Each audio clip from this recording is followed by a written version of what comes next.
Namaste and welcome back. Happy Diwali.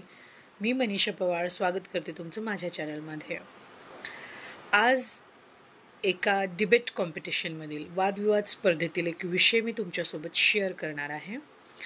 तो विषय असा आहे, should transgender athletes be allowed to compete in their gender identified category. म्हणजे तृतीयपंथी खेळाडूंना त्यांच्या लिंग ओळखलेल्या श्रेणीमध्ये स्पर्धा करण्याची परवानगी द्यावी का?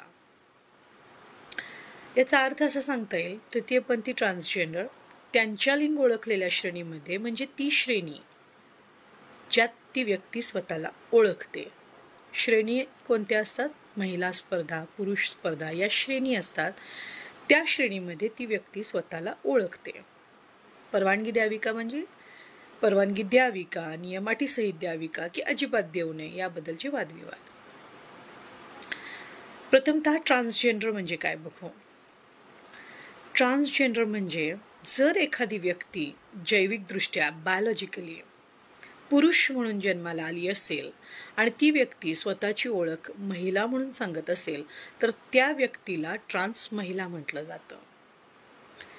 या उलट जर एखादी व्यक्ती जैविकदृष्ट्या महिला म्हणून जन्माला आली असेल आणि ती व्यक्ती स्वतःची ओळख पुरुष म्हणून सांगत असेल तर त्या व्यक्तीला ट्रान्स पुरुष म्हटलं जातं.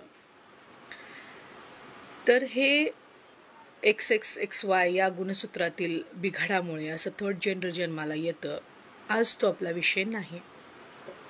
या व्हिडिओमध्ये मी सकारात्मक आणि नकारात्मक या दोन्ही बाजू मांडणार आहे. तुम्हीच मला कमेंट्समध्ये सांगा की परवानगी द्यावी की देऊ नये, अजून किती कायदे नियम कडक केले गेले पाहिजेत, स्पष्ट केले गेले पाहिजेत. प्रथमतः आपण सकारात्मक बाजू बघू. जर स्पर्धा करण्याची परवानगी दिली तर त्याचे सकारात्मक काय काय परिणाम होतील. तर पहिला आपल्याला सांगता येईल की मानवाधिकार आणि समानता. म्हणजे प्रत्येक व्यक्तीला त्याच्या लिंग ओळखीनुसार समान वागणूक मिळण्याचा अधिकार आहे. आणि हा जो नियम आहे तो खेळांमध्ये सुद्धा लागू केला गेला पाहिजे. आणि जर आपण तृतीयपंथी खेळाडूंना मनाई केली तर ते भेदभावक ठरू शकते. दुसरं कारण असं सांगू शकतो आपण की समावेशकतेचा एक प्रचार होतो. म्हणजे डायव्हर्सिटी अँड इन्क्ल्युजन, विविधता आणि समावेशकता, याला एक न्याय मिळतो. या समाजामध्ये एक प्रेरणा निर्माण होते आणि समाजामध्ये सुद्धा या लोकांना समजावून घेण्याची, सामावून घेण्याची भावना वाढीस लागते. तिसरं कारण असं सांगू शकतो की मानसिक स्वास्थ्यावर सकारात्मक परिणाम होतो. म्हणजे खेळ जसा शारीरिक स्वास्थ्यासाठी महत्त्वाचा आहे तसाच तो मानसिक स्वास्थ्यासाठी सुद्धा महत्त्वाचा असतो. आणि खेळ गटातील शिक्षण वाढते. म्हणजे खेळ गटातील खेळाडूंना, या व्यक्तींना सामावून घेण्याचं हे जे समजूतदारपणा आहे तो वाढीस लागतो. या बाबतीत एक केस लॉ आहे, ती केरला हायकोर्टची आहे. अनामिका वर्सेस जुडो ॲथलेट्स ऑर्गनायझर्स 2022 ची केस लॉ आहे ती. तर यामध्ये ती व्यक्ती, अनामिका नावाची व्यक्ती, ही जैविकदृष्ट्या पुरुष म्हणून जन्माला आलेली आहे आणि त्या व्यक्तीने महिला गटात स्पर्धा करण्यासाठी फॉर्म भरण्यासाठी तयारी दाखवलेली आहे. पण त्या जुडो ऑर्गनायझर्सनी त्या व्यक्तीचा फॉर्म नाकारलेला आहे. तर ती व्यक्ती कोर्टात जाते, केस करते आणि त्या व्यक्तीने सेक्स रिअसाइनमेंट सर्जरीसुद्धा केलेली आहे, प्लस हार्मोन थेरपीसुद्धा केलेली आहे. तरी जुडो ऑर्गनायझर्सनी त्या व्यक्तीला खेळण्यास मनाई केलेली आहे. तर कोर्टाने असा निकाल दिलेला आहे, हायकोर्टाने असा निकाल दिलेला आहे की जुडो ऑर्गनायझर्सना त्यांनी स्पष्ट सूचना दिल्या की तुम्ही तिसरी श्रेणी निर्माण केलेली नाही, तुम्ही फक्त 2च श्रेणी निर्माण केलेल्या आहेत.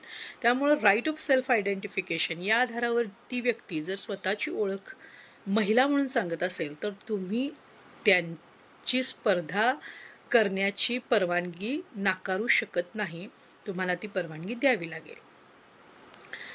नकारात्मक बाजू जर आपण बघितलं तर नकारात्मक बाजूमध्ये पहिली गोष्ट अशी सांगता येईल आपल्याला की जे काही नियम अटी आहेत त्याची अंमलबजावणी अवघड आहे. म्हणजे जर ती व्यक्ती ट्रान्स महिला म्हणून सांगत असेल तर त्या व्यक्तीने मेल प्युबर्टी अनुभवलेली नसेल किंवा टेस्टोस्टेरॉनची पातळी एक ठराविक मर्यादेच्या पलीकडे असू नये. तर या ज्या काही वैद्यकीय तपासण्या आहेत त्या खूप अवघड आहेत, जटिल आहेत. हे नियम ठरवणे अवघड आहे गाव पातळीवर. दुसरी गोष्ट, जर जैविकदृष्ट्या पुरुष म्हणून जन्माला आला असेल आणि महिला श्रेणीत भाग घेतला असेल तर त्या श्रेणीतल्या महिला लोकांच्यावर अन्यायकारक होऊ शकतं हे. कारण मांसपेशी, वेग, स्टॅमिना हा जो आहे तो शारीरिक क्षमतेनुसार पुरुषांचा हा महिलांच्यापेक्षा जास्त असतो. त्याच्यानंतर महिलांनी महिलाच गटात खेळावं आणि पुरुषांनी पुरुष गटात खेळावं या नियमाला फाटा देण्याचं काम होऊ शकतं. अमेरिकेत सुद्धा यावर बंधनं घालण्यात आलेली आहेत. म्हणजे अमेरिकेत सुद्धा असे नियम केले गेलेले आहेत की महिलांनी महिला गटात, म्हणजे जन्माच्या वेळेला ते जे लिंग निर्देशित होईल, जर तुम्ही महिला लिंग जन्माच्या वेळेलाच निश्चित केलं असेल तर तुम्ही महिला श्रेणीतच खेळलं पाहिजे. म्हणजे पुरुषांना महिला श्रेणीपासून लांब ठेवण्याचं काम हे अमेरिकेत सुद्धा सुरू झालेलं आहे.